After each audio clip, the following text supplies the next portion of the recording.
Wichita Liberty TV, featuring host Bob Weeks. Local politics without the spin.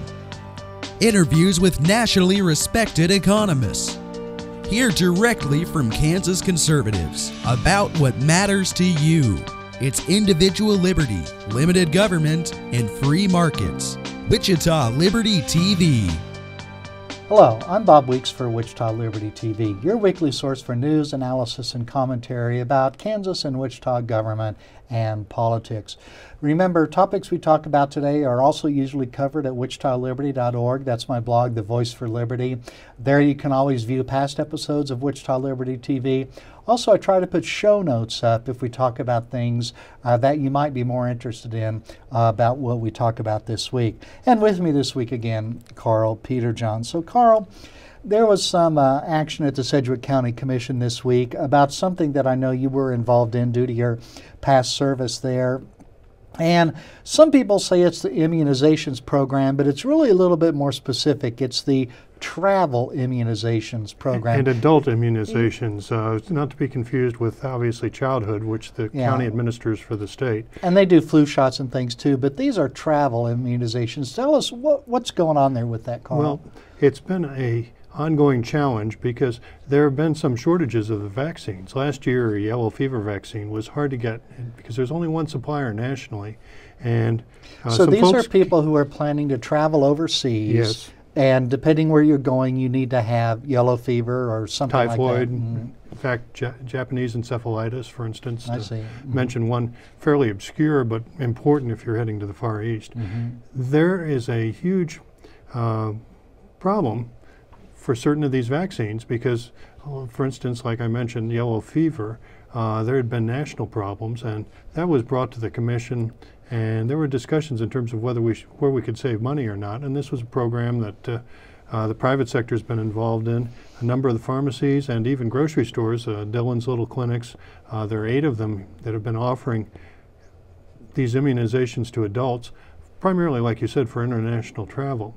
And the county had been, but it really was a duplication of what the private sector was doing. And the county had been offering, for instance, for many years, flu shots, but we've generally, for most flu seasons, backed off that, and the private sector's been handling that.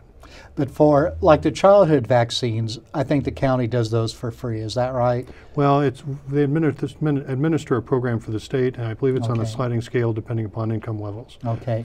But as far as these travel vaccines go, these are something that I think people would expect to pay for. I mean, it's a voluntary act to decide to travel overseas. You ought to pay for it. And it's true that the county was not giving these shots away for free. Is that right? They were charging, and the county was basically trying to operate it on a break-even basis, although there was county staff time to administer the program. But the operation for the county was only during weekdays, during basically business hours. So it was a bit in one location. So it was a bit inconvenient for the public in the sense that they had to get down there on a weekday when it was open. Well, I think you said that Dillon's has 8 locations around town where they would do it. They had 8 locations, but they were also offering this in the evenings and also on weekends. Yeah, I think the Dillon pharmacy, at least the one I go to, is open till 9 in the evening, so much easier for people. So didn't really have a big budgetary impact on Sedgwick County, but Carl, what about competing with the private sector? That's really, I think, one of the issues here, isn't it? Well, the irony is that Dillon's, for instance, just picking one company, I mean, they're a large employer. They're a large taxpayer here in Sedgwick County. Commercial properties assessed at 25%, residential at 11.5%. So $100,000 of their commercial property will pay a little over double the amount of taxes that a like amount of residential property would pay. And all of their employees? Well, with their employees, you're looking at a situation where here's a great corporate citizen here in the county who's basically having to compete with the government that they have to pay for. And although Dillon's has been owned by Kroger for quite a while, it still is, most people think of it as a hometown success story. I guess if you're from Hutchinson, really, but no, Dillon's is very popular in Wichita, and Dillon's has a lot of competitors. Carl, just think about all the grocery stores we have today. We have Target, we have Walmart, we have just that new Sprouts Market that opened a couple of weeks ago, the Whole Foods, this or that. Aldi's, Aldi's, huge. exactly. They're in a very competitive market for grocery groceries. Well, and the interesting thing is that for this service, you've got pharmacies that have also begun to offer these inoculations, and the immunization is an important issue, Bob, but we've got a private sector, whether it's in the grocery side or on the pharmaceutical side, that seem to be filling the need. And the county decided, majority of the commission, it was a 3-2 vote, decided that we'd expand government involvement in this aspect of healthcare, and seem to be moving against the national trend of trying to move out of the era of Obamacare. You know, some of the arguments the commissioners advanced were, well, we're the health department, we're responsible for public. Let me ask you this, Carl. Does the county have a motor pool where they have mechanics that maintain Sedgwick County cars, change the oil, rotate the tires and stuff? Yes. So, you know, driving around with faulty windshield wipers that don't keep your windshield clean when it rains, that's probably a lot more dangerous than not getting a flu shot. And I'll bet those mechanics have some slack time. What about the county starting to offer free, or even for charge, windshield wiper replacements and oil changes? Well, the county does offer, through the hazardous materials section, if you turn in unused or unwanted paint, for instance, you can go down there, and they've got an area where consumers can pick it up at no charge right now. But trying to determine what should be in the private sector and what should be public has been an ongoing battle. And I'll give you one other healthcare example, Bob. Sedgwick, there used to be a public county hospital here in Sedgwick County. Yeah. Many, many decades ago, that was done away with. And a lot of Kansas counties do have county hospitals. In fact, some communities are struggling with their county hospitals in terms of operating and the costs in this environment. Sedgwick County does not. And the question became, because the county is the Board of Health under state law, should we provide this service? And a majority of the county commission, Chairman Unruh and Dennis and O'Donnell, said yes, we need to expand the government's role in this aspect of healthcare. Well, I was trying to lampoon Commissioner Unruh a little bit about the auto maintenance, because his family owned, and maybe still does own, a chain of auto maintenance shops in Kansas. I wonder, well, how he would think if the county started competing with his business. So we'll save some more of that for later. So let's take a moment off for Carl for a commercial break. This is Bob Weeks for Wichita Liberty TV.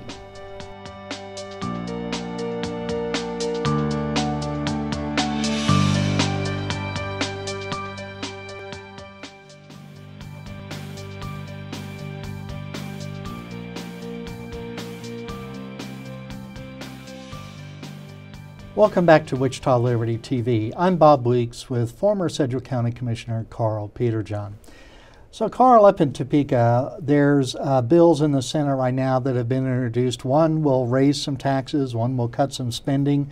Amazingly, quite a bit of spending from K through 12 and higher education. These bills were to be debated this week, but Senate President Susan Wagle called off the debate this week. Evidently, she said there's not enough votes to pass any legislation, so why bother debating? But the state's really kind of in a pickle. We've got to cut a lot of spending or raise a lot of revenue. I mean, it could go either way. For this fiscal year that we only have about 5 months left of, but also the next fiscal year that starts July 1st. Well, it's biennial fiscal year. It's a 2-year period, not just a 1-year, Bob. Yeah, we've got some shortfalls in there as well. And you know, we cut taxes, but what we didn't do was to cut spending. And the convenient thing for Kansas legislators is that when we cut taxes, we had a lot of money in the bank. And for 2 years, we skated by spending over $300 million a year more than we collected in taxes out of our ending balance, our savings fund, so to speak. When that money ran out, we raised taxes, most notably the sales tax was the biggest one. What do you think we'll do now, Carl?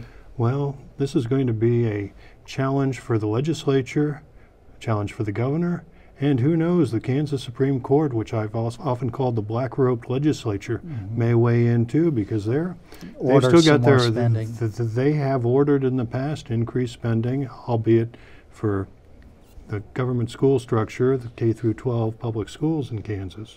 And I think this week the Kansas Policy Institute came out with a poll of Kansans, about 500 or so I think it was, conducted in a scientifically proper manner, random samples and so forth.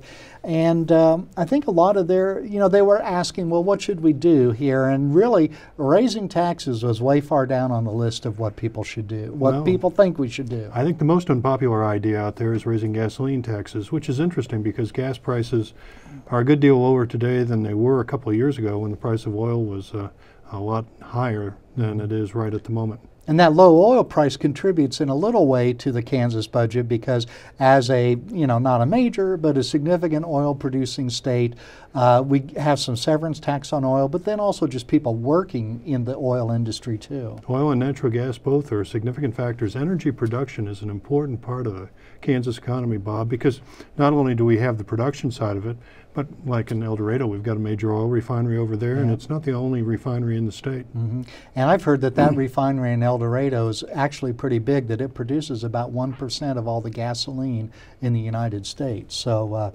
pretty big there. The argument that gas prices are low, so let's tax gasoline. Low prices are a blessing generally, and they shouldn't be used as an excuse for government to gain more tax revenue. Well, then they're comparative advantage. If we're competing with a neighboring state that has higher gasoline taxes, we've got an advantage. Unfortunately for Kansas, our gasoline taxes are already higher than our main competitive neighboring state, which is Missouri. And at WichitaLiberty.org last week I looked at this issue and did some calculations using data from census about how families of different income levels spend their money, and the sales tax on gasoline, that's what it really is, it's a certain number of cents per gallon, plus the sales tax on food are really quite harmful to low-income families because they have to spend such a high percentage of their income on these basic necessities of life. Higher income houses spend more on gasoline and food, but as a percentage of their income, lower amounts. Well, that's true, but the bigger factor I'd throw out there, Bob, is in rural Kansas, it's going to take a while to get from where you live to places where you may want to shop, go to entertainments, restaurants. All those things may be a significant drive away, and if you raise gasoline prices. The interesting thing that's been out there is how much what I'd call false news. The advocates for the highways program have talked about how Kansas has had the fourth largest number of highway miles, fourth largest number of road miles in the entire country, Bob. But that's including all the unpaved township roads. And if you look at just the interstate highway system and federal and state highways in Kansas, we're well down the list. And interestingly enough, the Reason Foundation survey of all the 50 states in terms of road conditions ranked Kansas as having the third best in the entire country right now. And I've looked at the spending on actual roads. We have this thing, the Bank of KDOT, where we do transfer money from the Department of Transportation to the general fund. I think that's a bad thing, but the spenders use that as an argument for we need to spend more on roads because we've been abandoning our roads.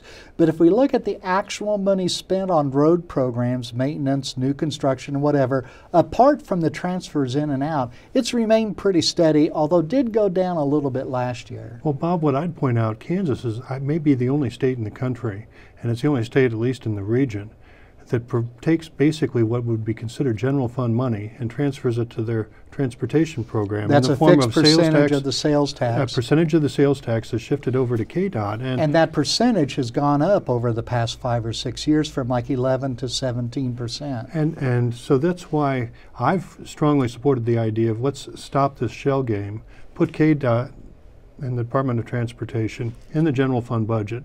They aren't at the moment. And so you have this game that's played back and forth, and let's restructure, reform our budget so that that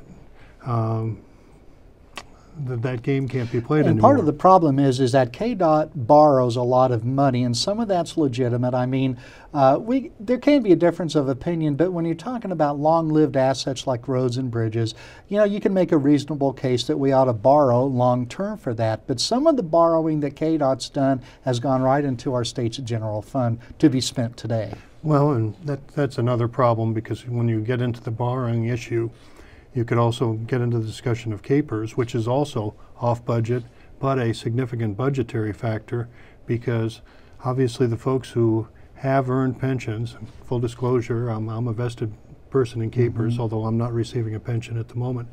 I'm part of the group that would say, hey, we need to have proper funding for the commitment that's been made to the folks who are part of that retirement system. And I think, as we mentioned last week, 2 years ago, the state borrowed $1 billion with the authority of the legislature to invest in capers, and they're using that as an excuse to not pay this year and to not pay next year as well. And that was an entirely foreseeable predicament, because other states have done the same thing as well. Well, they're hoping that they can earn more than what they have to pay in interest. Obviously, they've got to pay off the folks that they borrowed the money from. Yeah. And so far, it hasn't, at least we're not in the red. Yeah, well, that may not always be the case. Well, Carl, let's take another moment off for a message from our sponsors. This is Bob Weeks for Wichita Liberty TV.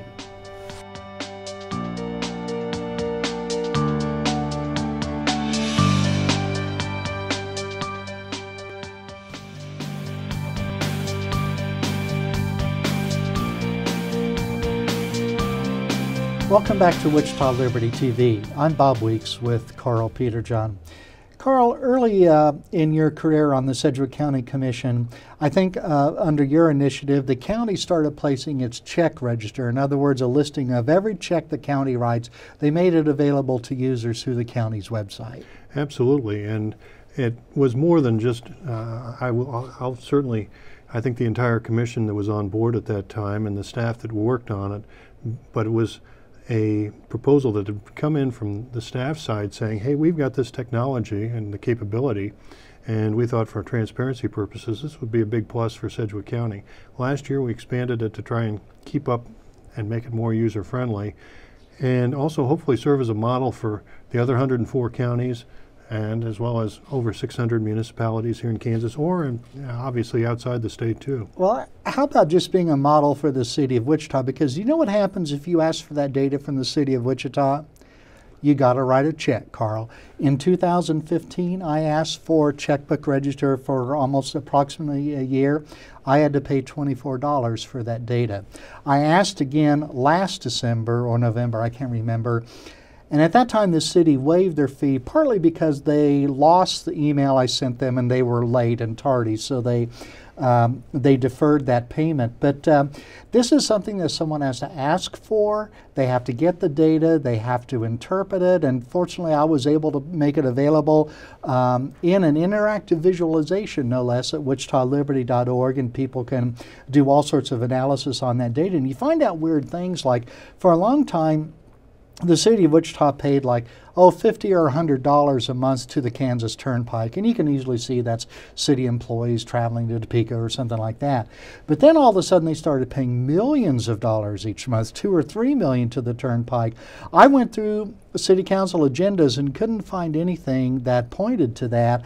And that's just an example of a question that needs to be asked. I'm not alleging any malfeasance or anything, but you know, we ought to maybe ask things like that. And that's some of the stuff that government transparency builds up. You have a lot of people looking at data in different ways. They're going to have questions and insights that we might not get out of our government bureaucrats themselves. Well, that's a fascinating point. What did the city say when you pointed out that they were spending a couple million a month? Well, I didn't ask that, Carl. That's why I said someone ought to ask that question. But it's just, you know, really with, you know, team of activists out there with information at their disposal, data, they can translate into information and knowledge if they ask the right questions. Now, I asked 2 years ago for the city to waive their $24 fee because the Federal Information Act has explicitly waivers for information that's going to be used in the public interest and not for some, you know, nefarious private sector profit-grubbing motive. And the city declined to do that. They said the Kansas Open Records Act allows us to charge fees, and that's absolutely right, but it doesn't say they have to charge fees. Well, that has been a continuing challenge. We've certainly had open records requests when I was on the county commission, and we had sometimes when staff was extensively involved with detailed requests that were quite voluminous, and it's a continuing challenge because for government side, there's certain data that we really very much wanted to get out into the public realm. But if it involves a police investigation, which unfortunately happened with $566,000 that was taken improperly from Sedgwick County and our finance department, as and part just of a regular payment. police and sheriff investigations too. But we've got certain things that have to remain private Right. under HIPAA. And for good reasons and of public policy. well, we've got folks who are struggling with certain health problems, and those are supposed to be kept confidential. Right. But then there are other records that are public record, and, Right. and we want to get that information out to the public. And it's a challenge to find that good dividing line. But we have worked very hard to, through, for instance, the check registry, Bob, that the public can see how their tax dollars are being spent. You know, a friend of ours a few years ago, he was a trustee for the Labette County Community College in Parsons, and he asked for spending records and found that the university had written a check to the campaign fund of a political candidate. Now, it turned out that that was not illegal in that particular case, but it's, you know, something that I think people want to know, that universities are making political contributions. Now, I asked for a statement from the city as to, well, why do I have to pay this information?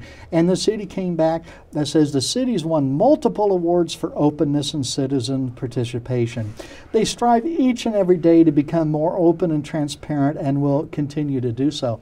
Well, Carl, Bob. not having the checkbook information freely available, making people pay for it, you know, to top it off, almost 2 years ago, the city expanded its staff, its communications staff, by hiring a strategic communications director. Yet, what do we have from the city of Wichita? We have really very little in the way of information. Well, in terms of openness and open records, I remember when we had an election for, I believe it was a vice mayor a few years, this is more than a few years back, where the city got in trouble because it wasn't handled in compliance with the Open Meetings and Open Records Act. Right, so the Meetings Act is similar to the Records Act, and if I remember the story that the district attorney Nola Folston at that time, some of the time she didn't even find the Wichita City Council because they had had multiple violations of the Meetings Act, and her rationalization was, and this is perfectly reasonable, that it's taxpayers who are going to have to pay the fine, so, you know, why should we bother to find them? We need some teeth in these Open Records Acts and Meetings Acts where when government officials willfully violate these laws that they personally need to be fined or even imprisoned. Well, the challenge of government suing itself and paying for it, that would be an interesting logic to apply it to the Kansas school finance lawsuits that are perpetual in nature, and there's an awful lot of lawsuits against the federal government in terms of disclosure and improper non-disclosure of open records. And since we're on the topic in just the half a minute we have left, there's something called Activate Wichita, which in the past several years has been a interactive community forum for talking about various issues, libraries, whatever it is. Well, that project's been abandoned. The Activate Wichita website has the information that's on it is over a year old as far as the most recent thing they've asked for input.